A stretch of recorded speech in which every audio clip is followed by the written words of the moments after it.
Well, we live in a world that relies on pavement. We need hard surfaces to drive our cars on and to build roads and highways.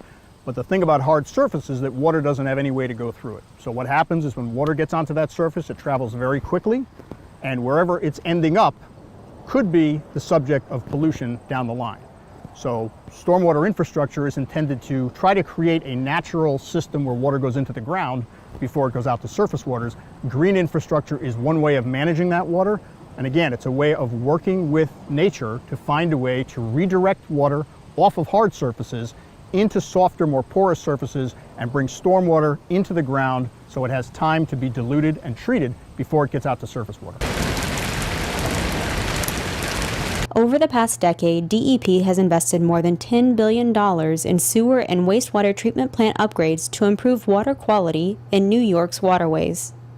As a result, the New York City harbor is cleaner than it has been in more than a century of testing, even as the city's population continues to grow. Over 90% of the harbor currently meets federal water quality standards, but for those waterways that do not yet meet the standards for pathogens, the biggest remaining challenge is to further reduce combined sewer overflows, or CSOs, that discharge a mixture of untreated sewage and stormwater runoff when it rains.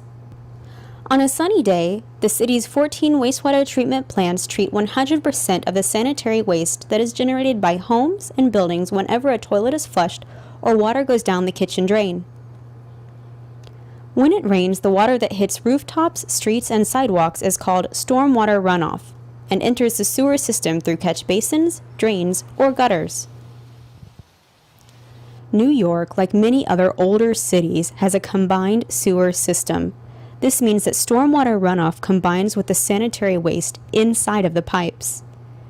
The city's wastewater treatment plants are designed to treat 2 times the normal sanitary flow, but during some rain events, the wastewater treatment plant cannot handle this additional combined flow. In order to prevent street flooding, sewer backups, and serious damage to the wastewater treatment plants, the system may discharge this untreated mix of stormwater runoff and sanitary flow out of the outfalls along the waterfront. This is called a combined sewer overflow, or CSO. CSOs pose a serious challenge to New York City's waterways because of our ultra-urban environment. Over 72% of the city is impervious, meaning that a tremendous amount of stormwater runoff can be generated from our streets, sidewalks, parking lots, and rooftops during wet weather events. In September 2010, Mayor Michael Bloomberg released the NYC Green Infrastructure Plan, an adaptive management approach to reducing CSOs. The plan laid a framework for $2.9 billion in cost-effective gray infrastructure investments and an estimated $1.5 billion in public green infrastructure investments by 2030. In January 2011, DEP created the Office of Green Infrastructure, whose primary objective is to implement the city's green infrastructure program, which will improve water quality, beautify the cityscape, and save New Yorkers billions of dollars over the next 20 years. Green infrastructure promotes the natural movement of water, and so instead of the water going into the sewer system, it's directed into specifically designed and engineered systems that feature layers like soil, broken stone, vegetation, and water is directed there so that it absorbs into the ground or infiltrates into the underlying soils and prevents it from going into the sewer system entirely. Right now, we're in the process of siting bioswales across the Brooklyn, Queens, and the Bronx. Right-of-way bioswales are built in the sidewalk. They capture runoff from the street, road water runoff, and they capture that runoff and then it infiltrates into the soil. Right-of-way bioswales are 5 feet deep. They have a stone layer and a soil layer that is engineered to manage and hold as much water as they can. Each bioswale can hold on average around 2,000 gallons of water. Right now we have 130 bioswales built around the city, and by the end of 2015 there will be thousands of them in Brooklyn, Queens, and the Bronx. The DEP is coordinating and leading the effort for constructing the bioswales with our partners at the Department of Parks and Recreation and the Department of Transportation. All 3 agencies work very closely together in locating where we can best place the bioswales and also in the long-term maintenance of the program. The bulk of our program is building green infrastructure technologies like right-of-way bioswales, stormwater green streets, rain gardens, and green roofs on publicly owned property.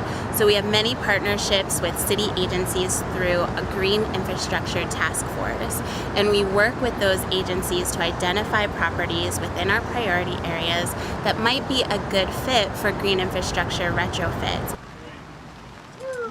For private property owners in combined sewer areas, DEP offers a green infrastructure grant program. To date, DEP has committed over $11 million in the design and construction costs for green infrastructure to be installed on universities, nonprofits, businesses, and affordable housing complexes. Here in New York City, we face a lot of unique challenges. Over 8.5 million people, tremendous amount of impervious area because of our city streets, our sidewalks, our buildings. What we're known for as New Yorkers is really our city streetscape and our massive buildings. But in terms of the environment and creating a sustainable environment, the issue of managing stormwater presents a lot of challenges for the work that we do at the Department of Environmental Protection. So sustainability is about utilizing resources wisely now so that they're available for future generations to use.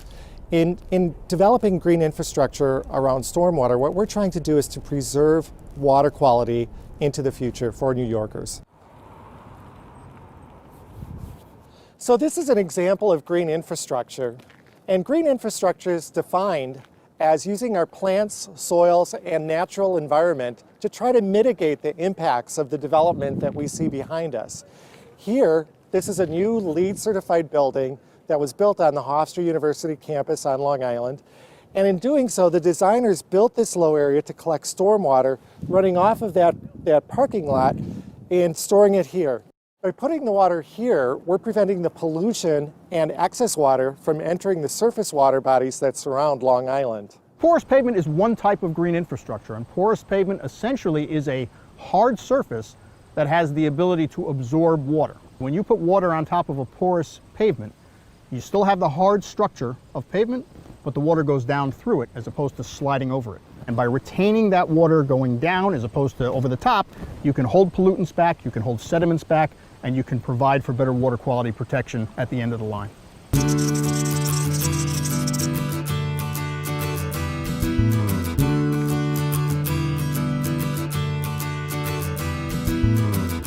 Rain garden is a shallow bowl that we direct water to on purpose.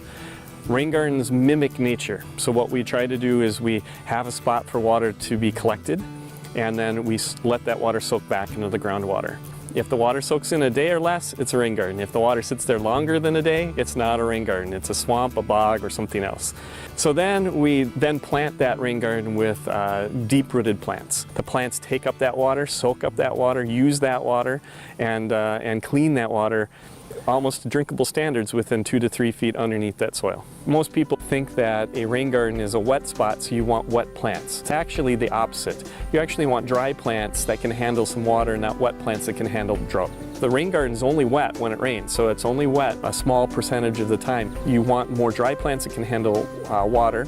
Hydrangeas do make a good rain garden plant, as well as black-eyed Susans and purple coneflowers, number of trees and shrubs. You can put rain gardens in shade, so that hydrangea for the shade, but also hostas and ferns and things like that work well in the shade, so you can go in either direction. Where you place a rain garden is where is the water flow across your property. The downspout off your house, the sump pump outlet, off the edge of the driveway where the water flows across the grass, those are all good opportunities to capture that water. So this is a rain garden with the town of Oyster Bay. It's newly planted, so the plants are still growing. There's still some room to grow. How this rain garden works is that we're taking water off of the roadway here, and it falls into this basin where I'm sitting. When the garden starts to fill up with water, the water will soak into the ground and get clean and cool and go to the sound, which is further in the distance. When we get too much rain, when we have too much water in a big storm event, the water goes over the dam and then down the drain and over my right shoulder here. Green infrastructure works.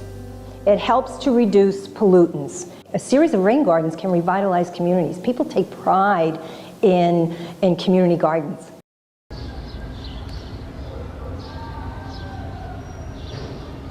Hello everyone, this is Ed Hammerly from NJ Renewable Energy. You're witnessing here completely self-reliant, sustainable, and guilt-free lawn watering. And the reason that is that my home here has an underground cistern which we collect rainwater from all our gutters that goes underground. We have a 500-gallon tank. And then what we're doing is pumping that water with a small pump which is being run by our solar panels on the roof. So we have no electricity usage and no water consumption from the public water supply. So here's how we did it when the building was under construction. Here my sons helped me glue some internal pieces.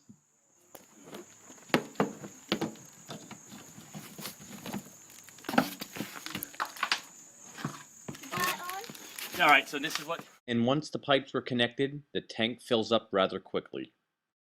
And as a matter of fact, with the roof space that we have on the home and the amount of water you'll get per inch of rain, we easily get over 60,000 gallons of water per year on our roof.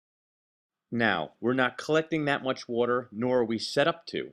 But the point is, in theory, someday, if we ever wanted to use 100% rainwater for all our needs, we could do it. But for now, we're capturing what we need to use for gardening, watering our plants, watering the lawn on occasion if need be. With less than an inch of rain, our tank is completely full.